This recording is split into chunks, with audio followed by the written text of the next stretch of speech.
ನಮಸ್ಕಾರ ಸ್ನೇಹಿತರೆ, ಶುಭೋದಯ. ಇವತ್ತು ಶುಕ್ರವಾರ. ಇವತ್ತು ಬೆಳಗ್ಗೆನೇ ಸ್ನಾನ ಪೂಜೆ ಎಲ್ಲ ಆಯಿತು, ವಾಕೋ ಬಂದಿದ್ದು ಆಯಿತು.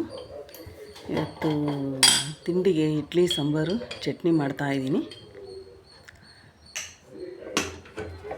ಬೇಳೆ, ಹೆಸರುಬೇಳೆ, ಟೊಮೆಟೊ ಹಾಕಿ ಬೇಯಿಸ್ಕೊಂತೀನಿ ನಾನು.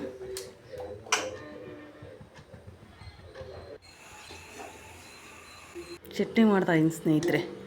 ಇದಕ್ಕೆ ಏನೇನು ಎಲ್ಲರೂ ಅಂಥದ್ದೇ ಹಾಕೋದು ಸ್ನೇಹಿತರೆ, ಹೇಳೋ ಅಂಥದ್ದು ಏನೂ ಇಲ್ಲ. ಚಟ್ನಿ ಮಾಮೂಲಿಯ. ಇದು ಕಾಯನ್ನು ಹೆಚ್ಚಿ ಹಾಕ್ಕೊಂಡ್ರೆ ತುಂಬ ರುಚಿ ಬರುತ್ತೆ ಸ್ನೇಹಿತರೆ. ತುರಿಬಾರ್ದು ಇದಕ್ಕೆ, ಹೆಚ್ಚಿ ಈ ಥರ ಹಾಕ್ಕೊಂಡ್ರೆ ತುಂಬ ರುಚಿ ಬರುತ್ತೆ. ನಾನು ಯಾವಾಗಲೂ ಚಟ್ನಿಗಳಿಗೆ ಹೆಚ್ಚೇ ಹಾಕೋ ಸ್ನೇಹಿತರೆ.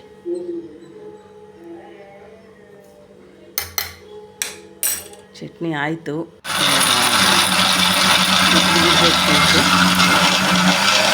8:15 ಆಗಿದೆ ಇವಾಗ. ಅಂಗಡಿಯಿಂದ ನಾನು 9:15 ಹೋಗ್ತೀನಿ.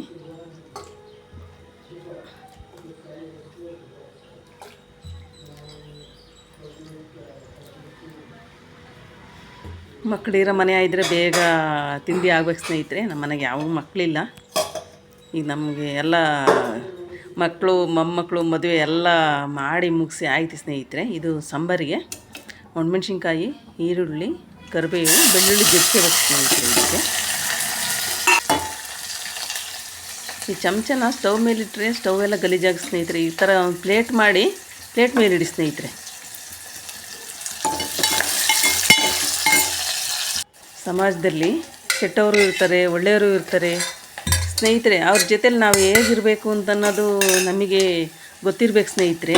ಈ ಕಮಲದ ಹೂವು ಹೇಗೆ ಕೆರೆಗಳಿಗೆ ಅರಳಿ ಈಗ ಕೆಸರಿಗೂ ತಾಕ್ದಂಗಿರುತ್ತೆ ಕಮಲದ ಹೂವು, ಅದು ಗೊತ್ತಿರುತ್ತೆ ಅದು ಕೆಸರಿದೆ ಅಂತಂತ. ಹಾಗೆ ನಮ್ಮ ಜೀವನದಲ್ಲಿ ಕೆಟ್ಟ ಜನರು ಎಲ್ಲಿರ್ತಾರೋ ಅಲ್ಲಿ ನಾವು ಅವರು ಕೆಟ್ಟತನದವನ್ನು ನೋಡಿ ನಾವು ಅವ್ರ ಮೇಲ್ನೋಟಕ್ಕೆ ಕಮಲದ ಹೂವು ಹೇಗಿರುತ್ತೋ ಹಾಗೆ ಇರಬೇಕು ನಾವು. ಈಗ ನಾವು ಕೆಟ್ಟರಾಗೋದು ಬೇಡ, ಅವ್ರ ಎದುರಿಗೆ ನಾವು ಅವ್ರ ಹತ್ರ ಬಯಸ್ಕೊಳ್ಳೋದು ಬೇಡ ಸ್ನೇಹಿತರೆ. ಇಡ್ಲಿಗೆ ಇಡ್ತಾಯಿದ್ದೀನಿ. ಈ ಮಕ್ಕಳು ಮನೆಯಲ್ಲಿ ವಾತಾವರಣ ಹೇಗಿರುತ್ತೋ ಹಾಗೆ ಬೆಳೀತಾರೆ ಸ್ನೇಹಿತರೆ. ಮಕ್ಕಳಿಗೆ ಬೇಸಿಕ್ ಅಂದರೆ ಮನೆ ವಾತಾವರಣ ಸ್ನೇಹಿತರೆ. ಸಂಸ್ಕಾರ ಇರಬೇಕು. ಸಂಸ್ಕಾರ ಇಲ್ಲದೇ ಇದ್ದರೆ ದೊಡ್ಡವರಾದ್ಮೇಲೆ ಅವರು ಯಾವ ಸಂಸ್ಕಾರನೂ ಬರೋದಿಲ್ಲ ಅವರಿಗೆ. ನಾವು ಕಣ್ಣೆದುರಿಗೆ ನೋಡ್ತಾ ಇದ್ದೀವಿ ಸ್ನೇಹಿತರೆ. ಸಂಸ್ಕಾರ ಇಲ್ಲದ ಜನ ಹೇಗಿರ್ತಾರೆ, ಸಂಸ್ಕಾರ ಇದ್ದವರು ಹೇಗಿರ್ತಾರೆ ಅನ್ನೋದನ್ನು ನಾನು ನೋಡ್ತಾನೇ ಇದ್ದೀನಿ ಸ್ನೇಹಿತರೆ. ಇಡ್ಲಿ ಎಲ್ಲ ಆಯಿತು ಸ್ನೇಹಿತರೆ. ನೋಡಿರಿ ಎಷ್ಟು ಸ್ಪಾಂಜಿಯಾಗಿ ಬಂದಿದೆ ಸ್ನೇಹಿತರೆ ಇಡ್ಲಿ. ಅದೇ ರೇಷನ್ ಅಕ್ಕಿ ಹಾಕಿದ್ದೀನಿ ನಾನು. 1 ಲೋಟ ರೇಷನ್ ಅಕ್ಕಿಗೆ ಒಂದು ಕಾಫಿ ಕುಡಿಯೋ ಚಿಕ್ಕ ಲೋಟದಲ್ಲಿ 1 ಲೋಟ ಉದ್ದಿನಬೇಳೆ, 1 ಮುಷ್ಟಿವಷ್ಟು ಅನ್ನ ಸ್ನೇಹಿತರೆ. ತುಂಬ ಚೆನ್ನಾಗಿ ಬರುತ್ತೆ ನೋಡಿರಿ. ಎಷ್ಟು ಸ್ಪಾಂಜಿಯಾಗಿ ಎಷ್ಟು ಮಲ್ಲಿಗೆ ಹೂವಿನಂಗೆ ಬಂದಿದೆ ಸ್ನೇಹಿತರೆ.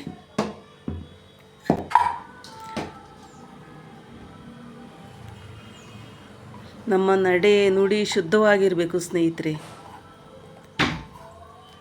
ನಾವು ಕೆಟ್ಟದ್ದು ಕಲಿಯೋದು ಎಷ್ಟೆತ್ತು, ಒಳ್ಳೇದು ಕಲಿಯೋಕ್ಕೆ ತುಂಬ ರಾಗಿ ಬೀಸ್ಬೇಕು ಸ್ನೇಹಿತರೆ.